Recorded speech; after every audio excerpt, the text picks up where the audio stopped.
खुदावन मसीह यीशु में मेरे अजीजों, मैं प्रभु यीशु मसीह के जिंदा मुबारक नाम में आप सबको सलाम अर्ज करता हूं और आज की इबादत में आपको वेलकम कहता हूं। अजीजों, आप हमेशा मेरी दुआओं में रहते हैं। खुदावन का फजल आप सबके साथ रहे, आपको संभाले। आपसे दरख्वास्त है, 19 तारीख को मैं इस तरह से YouTube पर आपसे हम कलाम नहीं हो सकूंगा। थोड़ा बिजी शेड्यूल रहेगा इस दौरान 10-12 दिनों में, तो आप मुझे माफ फरमाएं। लेकिन उसके बाद फिर 26 नवंबर को खुदा बाप की मर्जी हुई तो हम जरूर एक दूसरे से बातचीत करेंगे YouTube पर। आज जो खुदा बाप ने कलाम का हिस्सा मेरे सामने रखा है, पतरस रसूल का पहला खत 4 बाब 12 से 16 आए। पतरस की पहली पत्री और 4 अध्याय 12 से 16 पद मैं आपके सामने पढ़ता हूं। आप अपनी बाइबल में देखें।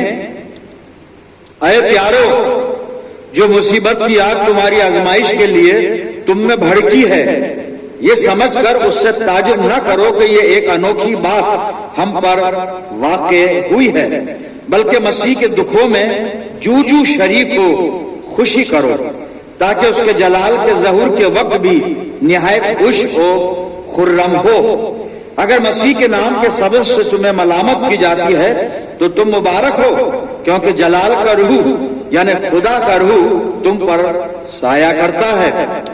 तुम में से कोई शख्स खूनी या चोर या बदकार या औरों के काम में 10 अंदाज होकर दुख ना पाए, लेकिन अगर मसीही होने के बाइस कोई शख्स दुख पाए तो शर्माए नहीं, बल्कि इस नाम के सबब से खुदा की तमजीद करे।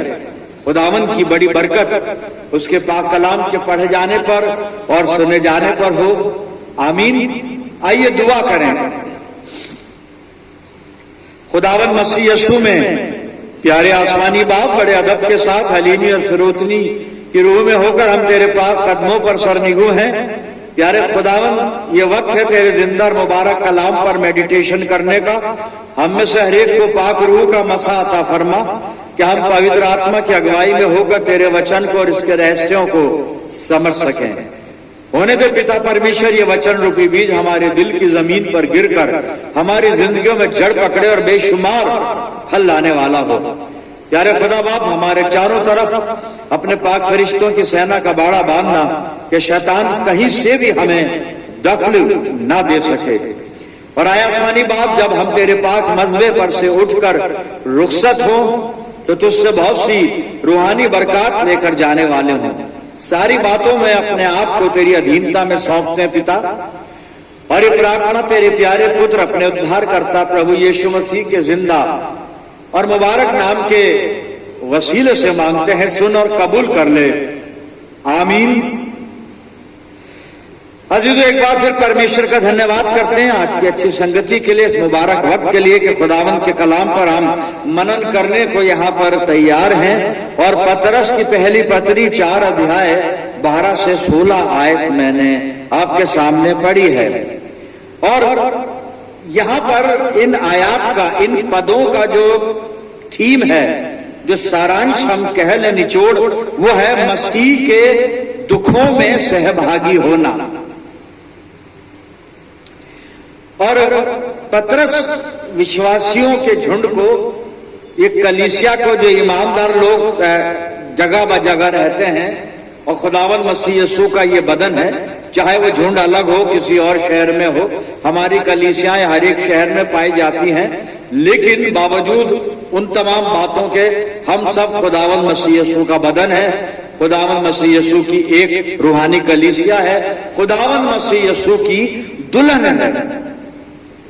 तो हम सब एक है खुदावन मसीह यीशु में। और पतरस जो है प्रभु यीशु मसीह के अनुयायियों को एक विषय पर बात कर रहा है। विषय यह है कि जो लोगों पर परसिक्यूशन हो रहा है, लोग परसिक्यूशन की वजह से जब दुख उठाते हैं, तकलीफ उठाते हैं, तो विश्वास में डगमगाते हैं, ईमान में कमजोर होते हैं और अपने आप से सवाल करते हैं कि भाई हमने खुदावंद मसीह यीशु को कबूल करके सही किया या गलत किया, क्योंकि उसको अपना बनाने के बाद दुख बहुत आ रहे हैं।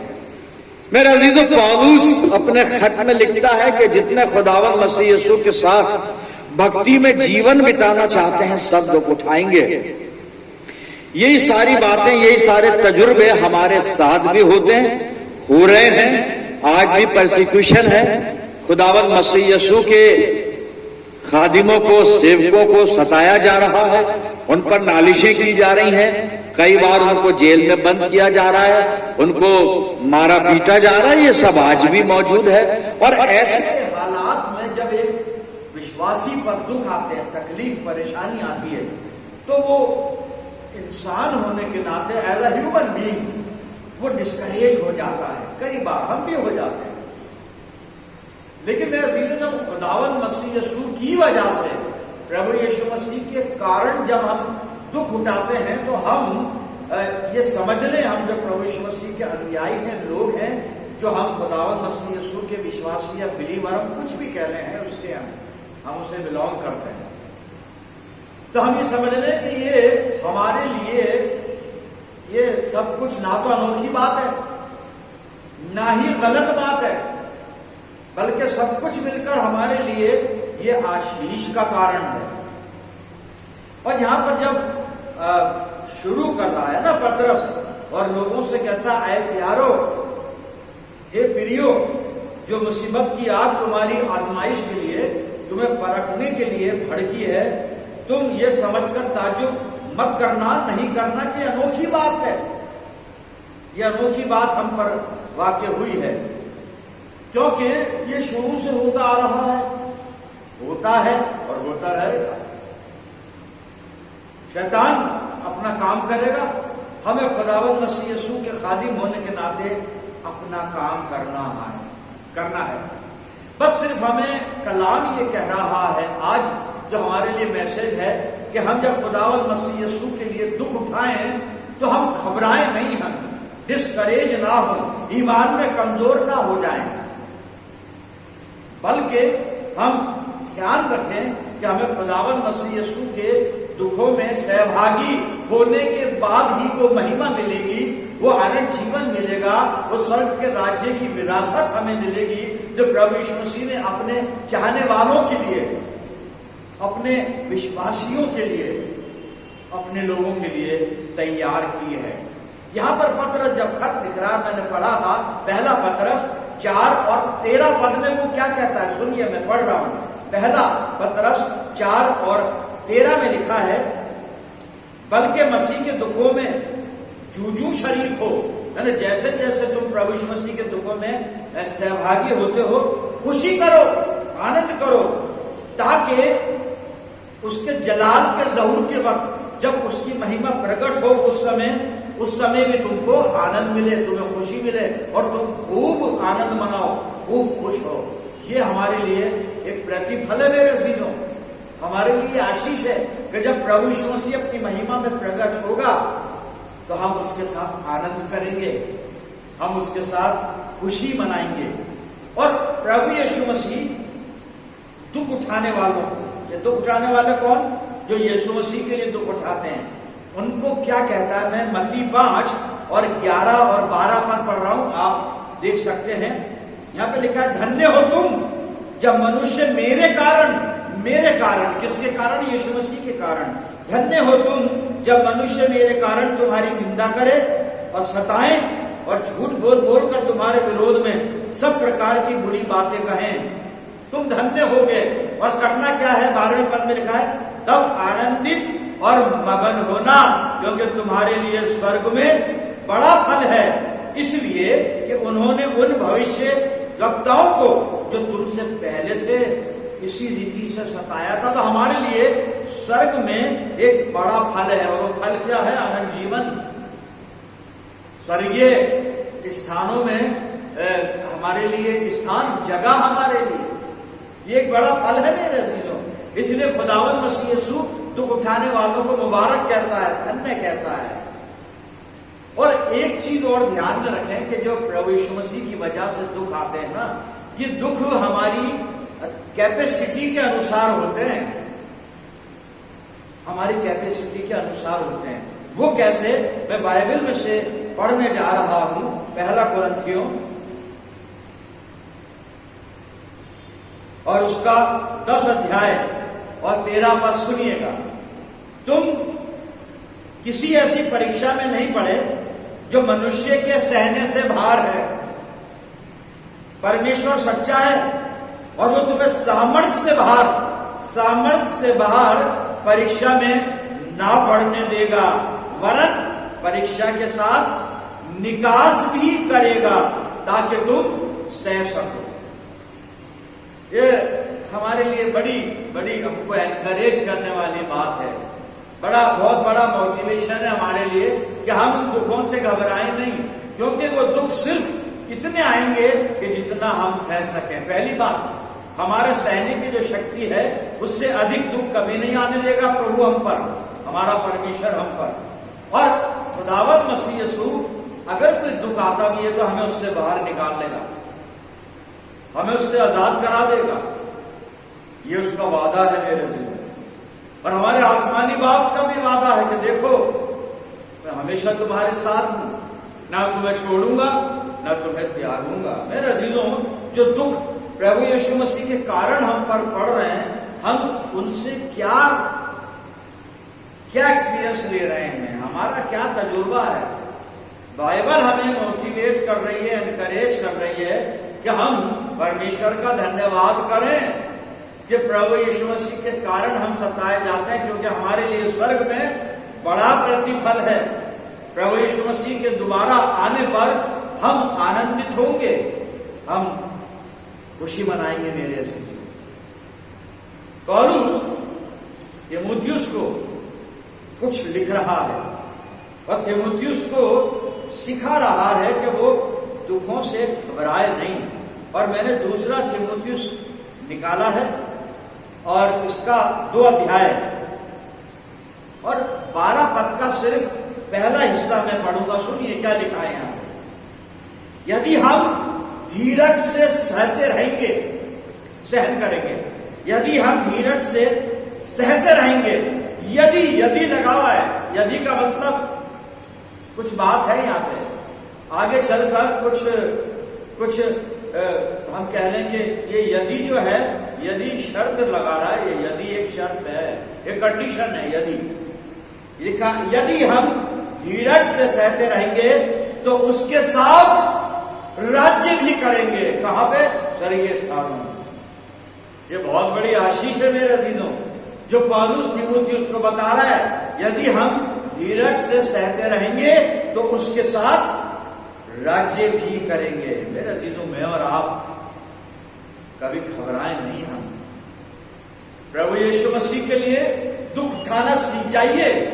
हालात चारों तरफ हम देख रहे हैं क्या हो रहे हैं, हम सब देख रहे हैं, समझ रहे हैं, आने वाले वक्त को देख रहे हैं हम, और ये सब कलाम में पहले से लिखा जा चुका है, होगा ये सब कुछ। इसलिए मसीह यीशु मत्ती 5:11 और 12 जो मैंने आपके लिए पढ़ा था, तो वो कहता है कि धन्य हो तुम जो मेरे कारण सताए जाते हो, तुम्हारे लिए आनंदित होना, मगन होना तुम्हारे लिए बहुत बड़ा फल है मेरे अजीजों। इसलिए हम तैयार हो जाएं, अपने आप को पवित्र आत्मा की सामर्थ्य पाकर तैयार कर लें, और दुख उठाने के बाद एक बहुत बड़ी आशीष हमारे लिए है। और वो आशीष क्या है? मैं पढ़ता हूं बाइबल में से जी। रोमियो की पत्री मैंने खोली है और रोमियो 8:16 और 17 पद मैं पढ़ रहा हूं, आप सुनिएगा। आत्मा आप ही हमारी आत्मा के साथ गवाही देता है कि हम परमेश्वर की संतान हैं। 17 पद। और यदि संतान है तो वारिस भी, वरन परमेश्वर के वारिस और मसीह के संगी वारिस हैं, कि जब हम उसके साथ दुख उठाएं, जब हम उसके साथ दुख उठाएं तो उसके साथ महिमा भी पाएं। हम उसके साथ महिमा भी पाएंगे मेरे अजीजों। वो जलाल हमें मिलने वाला है, वो महिमा हमको मिलने वाली है, वो आदर हमको मिलने वाला है। ये स्वर्गीय आदर होगा पिता परमेश्वर की तरफ से, और इसमें जो बरकत होगी वो हमेशा की जिंदगी होगी। हमेशा का आनंद होगा, एक इटर्नल लाइफ होगी मेरे अजीजों। इसलिए हम दुख उठाने के लिए हमेशा तैयार रहें, ताकि प्रभु यीशु मसीह के साथ उसके जलाल में शामिल हो जाएं, उसकी महिमा में हम शामिल हो जाएं प्रियजन। हम अपने आप को तैयार करें, आत्मा में, प्रार्थना में वो शक्ति प्राप्त करें परमेश्वर से कि प्रभु मुझे ताकत दे, कुव्वत दे कि मैं यीशु मसीह के लिए दुख उठा सकूं, ताकि उसके साथ महिमा में शामिल हो जाऊं, उसके साथ जलाल में शामिल हो जाऊं। पौलुस ने फिलिप्पियों की पत्री में और 3 अध्याय मैंने खोला है, 18 और 19 पद में, फिलिप्पियों 3, 10 और 11 पद में पढ़ूंगा, 18 और 19 नहीं, तो बाद में पढ़ेंगे। फिलिप्पियों 3, 10 और 11 पद सुन लीजिए क्या लिखा है यहां पर। यहां लिखा हुआ है फिलिप्पियों 3, 10, 11 में, ताकि मैं उसको और उसके मृत्युंजय की सामर्थ को, पौलुस कह रहा है कि मैं पौलुस को और पौलुस की जो कफारा देने या बलिदान देने या जान देने की मृत्युंजय सामर्थ जो है, ताकि मैं उसको और उसके मृत्युंजय की सामर्थ को और उसके साथ दुखों में सहभागी होने के मर्म को जानूं। पौलुस जानना चाहता है, दुख उठाकर, कुर्बानी करके, सैक्रिफाइस करके, कि प्रभु के दुखों को जानूं, उसकी मृत्युंजय सामर्थ को जानूं, मैं उसके साथ दुखों में सहभागी होकर उसके दुख के मर्म को जानूं। क्यों जानूं? और उसकी मृत्यु की समानता को प्राप्त करूं। खुदावंद मसीह यीशु की मौत को पौलुस अपने अंदर महसूस करना चाहता है, अपने अंदर प्रैक्टिकल करना चाहता है मेरे अजीजों। 10वें पद में, और क्यों करना चाहता है? 11वां पद सुनिए, कि मैं किसी भी रीति से मरे हुओं में से जी उठने के पद तक पहुंचूं। वो उस पद तक जाना चाहता है, मरे हुओं में से जी उठने के पद को प्राप्त करना चाहता है। ये मरे हुओं में से जी उठने का पद क्या होता है साहब? जितने गुनाह में हैं, जितने प्रभु यीशु मसीह से दूर हैं, अनभिज्ञ हैं प्रभु यीशु मसीह से, वो सब आत्मा में मरे हुए हैं साहब, गुनाह में पड़े हुए हैं, उनको उद्धार नहीं मिला है। लेकिन पौलुस कहता है मैं उन मरे हुओं में से जी उठना चाहता हूं, हमेशा की जिंदगी का वारिस बनना चाहता हूं, स्वर्ग के राज्य का वारिस बनना चाहता हूं। और ये कब होगा? पौलुस कहता है जब मैं प्रभु यीशु मसीह के दुखों के मर्म को, उस भेद को समझ लूंगा। मेरे अजीजों, खुदा करे हम भी प्रभु यीशु मसीह की उस मृत्युंजय सामर्थ्य के भेद को, उसके दुखों में सहभागी होने के मर्म को हम भी समझ लें, ताकि मरे हुओं में से जी उठने के पद तक हम पहुंच जाएं। अब इसके लिए करना क्या है? आखिरी हवाला, आज इतनी ही बात करेंगे। और मैंने अर्ज किया था कि आने वाले इतवार को आपसे मुलाकात नहीं होगी, उसके बाद खुदा बाप की मर्जी हुई जरूर मिलेंगे। लेकिन आज का आखिरी हवाला जो हमें करना है, वो क्या करना है? पहला पत्रस हम निकाल लें और 4 अध्याय 18 और 19 पद में आपके लिए पढ़ता हूं, सुनिएगा।